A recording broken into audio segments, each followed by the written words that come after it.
காலை வணக்கம். வறண்ட நிலங்கள் வயல்வெளியாகும், பள்ளங்கள் நிரப்பப்படும்.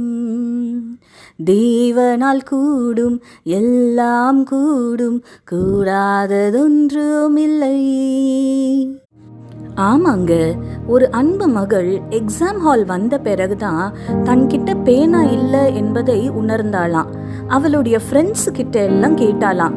ஆனா யார்கிட்டயுமே எக்ஸ்ட்ரா பென்ஸ் இல்லையா. என்ன செய்வதென்று தெரியாம மனதிற்குள் ஜெபிக்க ஆரம்பித்தாளாம். கொஞ்ச நேரத்துல தன்னோடு படிக்கும் இன்னொரு மாணவி அவளுக்கு பென் கொடுத்தாளாம். அவளுக்கு ஒரே ஆச்சரியம். பேனா கொடுத்த மாணவி இதுவரைக்கும் யாரிடமோ சந்தோஷமா பேசியோ யாருக்கும் உதவி செய்தோ அவள் பார்த்ததே இல்லையா. ஆனா அவளை கொண்டு கர்த்தர் இந்த அன்பு மகளின் தேவையை சந்தித்தாருங்க.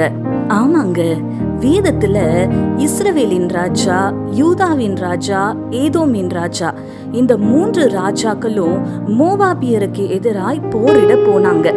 வனாந்திரத்துல 7 நாட்கள் தண்ணீர் இல்லாம தவிச்சாங்க. கர்த்தர் எலிசா தீர்க்கதரிசி மூலமாக அவர்களோடு பேசினார். இந்த பள்ளத்தாக்குல எங்கும் வாய்க்கால்களை வெட்டுங்க. நீங்க காற்றையும் காண மாட்டீங்க, மழையையும் காண மாட்டீங்க. ஆனாலும் நீங்களும் உங்கள் ஆடு மாடுகளும் உங்க மிருக ஜீவன்களும் குடிக்கும் படிக்கு இந்த பள்ளத்தாக்கு தண்ணீரால் நிரப்பப்படும் என்று கர்த்தர் அவர்களோடு பேசினாருங்க. ஆமாங்க, உங்க வாழ்க்கையிலோ நீங்க அநேக தேவைகளோடு இருக்கலாம். என் தேவைகள் எப்படி சந்திக்கப்படும், எனக்கு உதவி செய்ய யாரும் இல்லையே என்று பலவிதமான கேள்விகளோடு கவலையோடு இருக்கலாம். சோர்ந்து போகாதீங்க. ஜெபம் என்னும் வாய்க்கால நீங்க வெட்டுங்க, கர்த்தர் அதை தண்ணீரால் நிரப்புவாருங்க.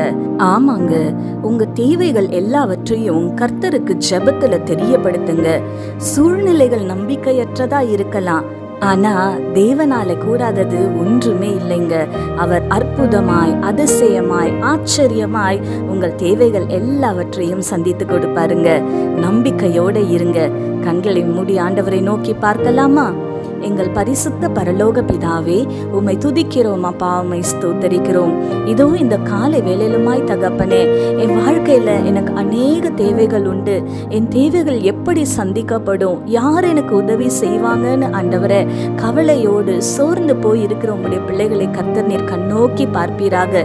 நீங்கள் காற்றையும் காண மாட்டீர்கள், மழையையும் காண மாட்டீர்கள், ஆனாலும் உங்கள் பள்ளத்தாக்கு நிரப்பப்படும் என்று சொன்னீரே ஆண்டவரே. உங்களுடைய பிள்ளைகளுடைய வாழ்க்கையில அப்பா அவர்களுடைய தேவைகள் எல்லாவற்றையும் தகப்பனே அப்பா நீங்க ஆச்சரியமாய், அதிசயமாய், அற்புதமாய் ஆண்டவரே நீங்க சந்தித்து தரும்படியாய் ஜெபிக்கிறேன் ஆண்டவரே. அப்பா சூழ்நிலைகள் நம்பிக்கையற்றதா இருக்கலாம், ஆனால் எங்கள் தேவனாலே கூடாத காரியம் ஒன்றுமே இல்லை என்று நாங்கள் விசுவாசிக்கிறோம் தகப்பனே. கர்த்தர் நீர் சகலத்தையும் செய்ய வல்லவர் அப்பா. உடைய பிள்ளைகளுடைய வாழ்க்கையில பெரிய காரியங்களை செய்ய போகிறீர். உமக்கு நன்றி, துதி, கன, மகிமை யாவும் உமக்கு செலுத்துகிறோம். இயேசு கிறிஸ்துவின் வல்லமையுள்ள நாமத்தினாலே கெஞ்சி மன்றாடுகிறோம் பிதாவே, ஆமேன். இந்த நாள் உங்களுக்கு ஒரு ஆசீர்வாதமான நாளாய் இருப்பதாக. ஆமேன்.